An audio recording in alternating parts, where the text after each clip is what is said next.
This is how physics works, and this is how your money mindset works. Lesson 1, tricking your brain into saving.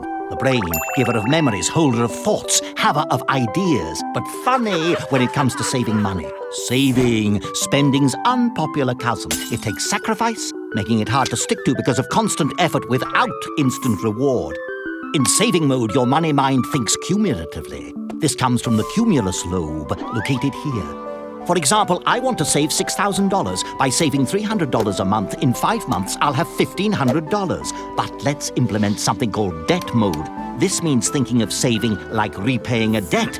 For example, I owe $6,000. By paying $300 a month, in 5 months, I'll owe $4,500. When you apply this money mindset to saving, you focus on the final goal and avoid getting discouraged by slow progress. This is called psychological pressure. It tricks our brain into committing to becoming a better saver. Thanks, psychological pressure. And that's one of the ways your money mindset works.